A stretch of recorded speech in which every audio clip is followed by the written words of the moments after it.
Hello everyone, welcome back to another video of Triple I Commerce Academy. ഓണമൊക്കെ കഴിഞ്ഞ് ഓണത്തിന്റെ hang over ഒക്കെ കഴിഞ്ഞ് ഇങ്ങനെ ഇരിക്കുകയായിരിക്കും നിങ്ങൾ എല്ലാവരും. നാട്ടിലും വീട്ടിലും സ്കൂളിലും ഒക്കെ ഓണാഘോഷം അടിപൊളിയായിരുന്നു എന്ന് ഞാൻ അറിഞ്ഞു. നിങ്ങളൊക്കെ ഉഷാറായിട്ട് ആഘോഷിച്ചു എന്ന് പറഞ്ഞു. ഞങ്ങളും നല്ല അടിപൊളിയായിട്ട് ആഘോഷിച്ചു. രസമായിരുന്നു ഓണം. ഇപ്പോഴും പല ആൾക്കാരും ഓണം ആഘോഷിച്ചുകൊണ്ടിരിക്കുന്നുണ്ട്. ഇന്ന് രാവിലെ ഞാൻ കൊച്ചിയിൽ സ്റ്റുഡിയോയിലേക്ക് വരുന്ന സമയത്ത് ഒരു ക്ലബിന്റെ അനൗൺസ്മെന്റ് ഒക്കെ പോകുന്നുണ്ടായിരുന്നു. അപ്പൊ ഇപ്പോഴും ആഘോഷങ്ങളൊക്കെ നടക്കുന്നുണ്ട്. അതൊക്കെ നടക്കട്ടെ, അടിപൊളിയായിട്ട് ഉഷാറായിട്ട് നടക്കട്ടെ. അപ്പോൾ നമ്മുടെ എന്താ പറയണ്ടേ, ഈ ഒരു ഹാങ് ഓവർ ഒക്കെ കഴിഞ്ഞ സ്ഥിതിക്ക് നമ്മുടെ സെക്കൻഡ് ടേമിന്റെ പരിപാടികളൊക്കെ തുടങ്ങേണ്ടതുണ്ട്. മാവേലി ടാറ്റാ ബൈ ബൈ പറഞ്ഞു. ഇനിയിപ്പോ 2 മാസം കഴിഞ്ഞാൽ പുതിയ ഒരാൾ വരാൻ പോവാണ്, അല്ലെങ്കിൽ നമുക്ക് വേറൊരു ഫെസ്റ്റീവ് സീസൺ തുടങ്ങാൻ പോവാണ്. ക്രിസ്മസിന്റെ ആഘോഷങ്ങളും കാര്യങ്ങളൊക്കെ ഓൺ ദ വേ ആണ്. ആ സമയമാകുമ്പോഴത്തേക്കും ആസ് എ സ്റ്റുഡൻറ് എന്നുള്ള രീതിയിൽ നമ്മൾക്ക് കുറച്ച് പ്രിപ്പറേഷൻസ് ചെയ്യാനുണ്ട്. എന്തിനു വേണ്ടിയിട്ടുള്ളതാണ്?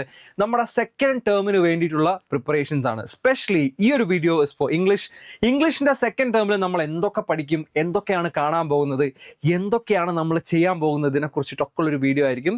സോ വീഡിയോ ആദ്യമായിട്ടാണ് കാണുന്നതെങ്കിൽ സബ്സ്ക്രൈബ് ചെയ്യുക, നിങ്ങളുടെ ഫ്രണ്ട്സിനൊക്കെ ഷെയർ ചെയ്ത് കൊടുക്കുക, മറന്നു പോകണ്ട കേട്ടോ. അപ്പൊ നമ്മൾ എന്തൊക്കെയാണ് കാണാൻ പോകുന്നത്, നമ്മുടെ സെക്കൻഡ് ടേമിൽ എന്തൊക്കെയാണ് കാണാൻ പോകുന്നത് എന്നുള്ളതാണ് നമ്മൾ ഇനി പറയാൻ വേണ്ടി പോകുന്നത്. ഓക്കെ, നിങ്ങൾക്ക് കാണാം, ദിസ് ഇസ് ബാക്കിൽ കാണുന്ന ഈ ഒരു ടേബിൾ ആണ് നമ്മൾ സെക്കൻഡ് ടേമിൽ പഠിക്കാൻ പോകുന്നത്. ഇത്ര കാര്യങ്ങളേ ഉള്ളൂ, കൂടുതലൊന്നുമില്ല. ഓക്കെ, ഞാൻ എന്തൊക്കെയാണെന്ന് ജസ്റ്റ് ഒന്ന് ഡീറ്റെയിൽ ആയിട്ട് നിങ്ങൾക്ക് പറഞ്ഞുതരാം. സെപ്റ്റംബർ നവംബർ ഡിസംബർ, ഈ ഒരു സെപ്റ്റംബർ ഒക്ടോബർ നവംബർ ഡിസംബർ, ഈ ഒരു 3.5 മാസം 4 മാസത്തിനുള്ളിലാണ് നമ്മുടെ സെക്കൻഡ് ടേം തീരുക. സെപ്റ്റംബർ മുതൽ ഡിസംബർ വരെ. ഡിസംബറിലായിരിക്കും മോസ്റ്റ് പ്രോബബ്ലി നമ്മുടെ എക്സാം ഒക്കെ ഉണ്ടാവുക. ഈ പറഞ്ഞ പോലെ ക്രിസ്മസിന്റെ ഒക്കെ സമയമാകുന്ന ആ ഒരു ടൈമിൽ. ഓക്കെ, അപ്പോൾ ഏത് ചാപ്റ്റർ വെച്ചിട്ടാണ് നമ്മൾ സെക്കൻഡ് ടേം തുടങ്ങുന്നത് എന്നുള്ളതാണ്. ഇപ്പോൾ ഓൾറെഡി നിങ്ങൾ കുറേ ചാപ്റ്റേഴ്സ് പഠിച്ചിട്ടുണ്ട്, നമ്മൾ കുറേ പ്രിപ്പറേഷൻസ് നോക്കിയിട്ടുണ്ട്. അതും കൂടി ഇതിന്റെ കൂടെ കൂട്ടേണ്ടതിന്റെ അത്യാവശ്യകത ഉണ്ട്. കാരണം ഇതൊക്കെ ഒരുമിച്ചായിരിക്കും നമ്മുടെ എക്സാമിന് വരിക. ഇതൊക്കെ നമ്മൾ ഇങ്ങനെ ഘട്ടമായി പഠിച്ചുകൊണ്ട് പോവാണല്ലോ. അപ്പൊ ഇതൊക്കെയും ഒരുമിച്ച് പഠിച്ചു. പിന്നെ മുന്നേ നമ്മൾ ഓൾറെഡി പ്രിപ്പയർ ചെയ്തത് കൊണ്ട്, എക്സാമിനുള്ള പ്രിപ്പറേഷൻസ് ഒക്കെ കഴിഞ്ഞ് എക്സാം എഴുതിയത് കൊണ്ട് കുറച്ചൊക്കെ അത് സേഫ് ആണ്.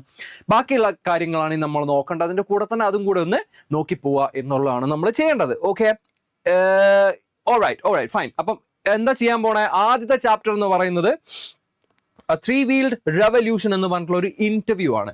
ഒരു ഓൺടർപ്രണർഷിപ്പ് റിലേറ്റഡ് ആയിട്ടുള്ള കുറച്ച് കാര്യങ്ങളൊക്കെ പറയുന്ന ഒരു രസകരമായിട്ടുള്ള ഒരു കുഞ്ഞ് ഇന്റർവ്യൂ ആണ് ത്രീ വീൽഡ് റെവല്യൂഷൻ. റിക്ഷ, ഞാനിപ്പോൾ പറഞ്ഞിട്ട് നിങ്ങൾക്ക് അതിൻ്റെ സർപ്രൈസ് കളയുന്നില്ല. കുറച്ച് രസകരമായിട്ടുള്ള കാര്യങ്ങൾ പറയുന്ന ഒരു ഇന്റർവ്യൂ ആയിരിക്കും ത്രീ വീൽഡ് റെവല്യൂഷൻ എന്ന് പറയുന്നത്. അത് കഴിഞ്ഞിട്ട് വരുന്ന ഒരു ചാപ്റ്ററാണ് ദീദി. ഒരു ലൈഫ് റൈറ്റിംഗ് ആണ്. അതായത് ഒരാളുടെ ലൈഫിൽ സംഭവിച്ചിട്ടുള്ള കുറേ ഷഹീൻ എന്ന് പറഞ്ഞിട്ടുള്ള ഒരു ലേഡി, അവരുടെ ലൈഫിൽ സംഭവിച്ചിട്ടുള്ള കുറേ കാര്യങ്ങളൊക്കെ നമുക്ക് വളരെ എന്താ പറയുക ഇൻസ്പിറേഷണൽ ആയിട്ട് പഠിക്കാൻ പറ്റുന്ന ഒരു ചാപ്റ്റർ ആയിരിക്കും ദീദി എന്ന് പറയുന്ന ചാപ്റ്റർ. ഓക്കെ, പിന്നെ വരുന്നത് സ്റ്റാമർ എന്ന് പറഞ്ഞിട്ടുള്ള ഒരു പോമാണ്, ഒരു കവിതയാണ് സ്റ്റാമർ. ഓക്കെ, അത് നമുക്ക് ഇതിൽ പഠിക്കാനുണ്ട്. Alright, when a sapling is planted എന്ന് പറഞ്ഞിട്ടുള്ള ഒരു സ്പീച്ച്, ഒരു റെലവെന്റ് ആയിട്ടുള്ള ഒരു സ്പീച്ചാണ്. ഒരുപാട് ഇമ്പോർട്ടൻസ് ഉള്ള, നമ്മൾ ഒരുപാട് എംഫസിസ് കൊടുത്ത് പഠിക്കേണ്ട ഒരു ചാപ്റ്ററാണ് when a sapling is planted എന്ന് പറയുന്ന ഒരു സ്പീച്ച്. അതിൻ്റെ ഡീറ്റെയിൽസ് എനിക്ക് ഭയങ്കര വായിക്കാൻ എനിക്ക് ഇഷ്ടമുള്ള ഒരു ചാപ്റ്ററാണ് അത്. ഈ ഒരു സ്പീച്ച് എന്ന് പറയുന്നത് ഒരു ഇൻസ്പിറേഷണൽ സാധനം കൂടിയാണ് കേട്ടോ. അത് നമ്മൾക്ക് പഠിക്കാനുണ്ട്. പിന്നെ മൂവിങ് ഓൺ ഫോർ അനദർ പോം, ദാറ്റ് ഇസ് റൈസ് എന്ന് പറഞ്ഞിട്ടുള്ള ഒരു നൊസ്റ്റാൾജിയൊക്കെ ഉണർത്താൻ ഹെൽപ്പ് ചെയ്യുന്ന, നിങ്ങൾക്ക് എത്രത്തോളം നൊസ്റ്റാൾജിയ ഉണരും എന്ന് എനിക്കറിയില്ല, ബട്ട് നമുക്ക് നോക്കാം. വളരെ രസകരമായിട്ടുള്ള കുറേ കാര്യങ്ങളൊക്കെ പറഞ്ഞു പോകുന്ന ഒരു പോമാണ് റൈസ്. അപ്പം പോം പഠിക്കുന്ന സമയത്ത് നമ്മൾ ഓട്ടോമാറ്റിക്കലി പഠിക്കേണ്ട കുറേ സാധനങ്ങളുണ്ട്, പോയറ്റിക് ഡിവൈസസ് ഒക്കെ ചെയ്യാനുണ്ട്, നോക്കാനുണ്ട്. അതൊക്കെ നമുക്ക് നോക്കാം. അപ്പം എന്തായാലും ഈ ഒരു പോം ഒന്ന് നോട്ട് ചെയ്ത് വെച്ചോ, റൈസ് എന്ന് പറഞ്ഞിട്ടുള്ള പോം. അതിൻ്റെ കൂടെ വരുന്ന അടുത്ത ചാപ്റ്ററാണ് ഡേഞ്ചേഴ്സ് ഓഫ് ഡ്രഗ് അബ്യൂസ് എന്ന് പറഞ്ഞിട്ടുള്ള ഒരു എസ്സേ. കണ്ടംപററി റിലേറ്റഡ് ആയിട്ടുള്ള കുറേ കാര്യങ്ങൾ നമ്മുടെ സൊസൈറ്റിയിൽ ഇന്ന് നമ്മൾ കാണുന്ന, നമ്മൾ ഫേസ് ചെയ്തുകൊണ്ടിരിക്കുന്ന കുറേ കാര്യങ്ങൾ ഡീൽ ചെയ്യുന്ന ഒരു എസ്സേ ആയിരിക്കും ഈ പറയുന്ന ഡേഞ്ചേഴ്സ് ഓഫ് ഡ്രഗ് അബ്യൂസ് എന്ന് പറയുന്നത്. നിങ്ങൾ ഓൾറെഡി ആ പേരിൽ നിന്ന് തന്നെ നിങ്ങൾക്ക് മനസ്സിലാകുന്നുണ്ടാകും, ഡ്രഗ് അഡിക്ഷനൊക്കെ ആയിട്ട് അസോസിയേറ്റ് ചെയ്തിട്ടുള്ള ഒരു ചാപ്റ്റർ ആയിരിക്കും.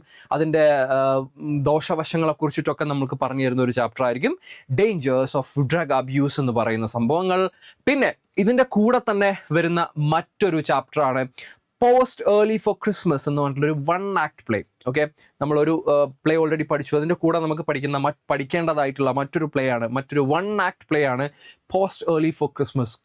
ട്രസ്റ്റ് മീ, കുറേ ഡ്രമാറ്റിക് സാധനങ്ങളൊക്കെ നടക്കുന്ന ഒരു രസകരമായിട്ടുള്ള ഒരു ഒരു നാടകമായിരിക്കും ഈ പോസ്റ്റ് ഏർലി ഫോർ ക്രിസ്മസ് എന്ന് പറയുന്നത്. ക്രിസ്മസിന് തൊട്ട് മുന്നേ നമ്മൾ പോസ്റ്റ് ഏർലി ഫോർ ക്രിസ്മസ് പഠിക്കും. ഓക്കെ, അതെങ്ങനെയുണ്ട്, നന്നായിട്ടില്ലേ? അപ്പോൾ അതാണ് സംഭവം. അതൊരു 1 ആക്ട് പ്ലേ ആണ്, ഒന്ന് ഓർത്ത് വെച്ചോളൂ. പിന്നെ വരുന്നത് this is going to hurt just a little bit എന്ന് പറഞ്ഞിട്ടുള്ള ഒരു പോമാണ്. This is going to hurt just a little bit. ഇതൊരു പോമാണ്. ഇതൊരു പുതിയ ട്രീറ്റ്മെന്റിൽ വന്നിട്ടുള്ള ഒരു പോമാണ്. ലെറ്റ്സ് സീ, നമുക്ക് നോക്കാം എന്താണ് എങ്ങനെയാണെന്നൊക്കെ ഉള്ളത്. അതിൻ്റെ കൂടെ തന്നെ നമ്മൾ നോക്കേണ്ട കുറച്ച് സംഭവങ്ങളുണ്ട്. അത്ര എന്താ പറയുക, ലിറ്ററേച്ചർ ബേസ്ഡ് അല്ലാത്ത എന്നാൽ കുറച്ച് ലിംഗ്വിസ്റ്റിക് എലമെന്റ്സ് ഒക്കെ വരുന്ന കുറച്ച് സാധനങ്ങൾ കൂടെ നമുക്ക് പഠിക്കേണ്ടതായിട്ടുണ്ട്.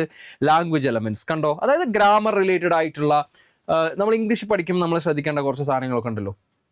അങ്ങനെയുള്ള ഡിസ്കോഴ്സുകളൊക്കെ ഇൻക്ലൂഡ് ചെയ്തിട്ടുള്ള കുറച്ച് ഗ്രാമർ എലമെന്റ്സും കൂടെ നമുക്ക് പഠിക്കാനായിട്ടുണ്ട്. ഓക്കെ, ഇത്രയും കാര്യങ്ങളാണ് +2 ഈ ഒരു സെക്കൻഡ് ടേമിൽ നമുക്ക് പഠിക്കാൻ വേണ്ടിയിട്ടുള്ളത്.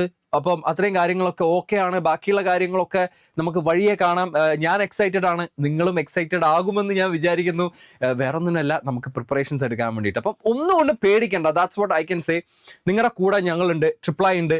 നമുക്ക് പറ്റുന്ന രീതിയിലുള്ള എല്ലാ ഫെസിലിറ്റീസും നിങ്ങൾക്ക് വേണ്ടി ഞങ്ങൾ ഒരുക്കാൻ റെഡിയാണ്. ഞങ്ങളത് ചെയ്തുകൊണ്ടിരിക്കുകയാണ്. അതിൻ്റെ പ്രിപ്പറേഷൻസ് ഒക്കെ നടക്കുന്നുണ്ട്. നിങ്ങൾ കൂടെ ഉണ്ടാവുക എന്നുള്ളത് മാത്രമാണ് നമുക്ക് ഇപ്പം നിങ്ങളോട് പറയാനുള്ളത്. നമുക്ക് ഈ സെക്കൻഡ് ടേം അടിപൊളിയാക്കണം, ഫസ്റ്റ് ടേം അടിപൊളിയാക്കിയ പോലെ. So that's it. കൂടുതൽ അപ്ഡേറ്റുകളും കൂടുതൽ വീഡിയോസും കൂടുതൽ ഇൻഫർമേറ്റീവ് സംഭവങ്ങളൊക്കെ ആയിട്ട് വീണ്ടും വരുന്നതായിരിക്കും. Thanks for watching. This me Harry signing off. Thank you very much.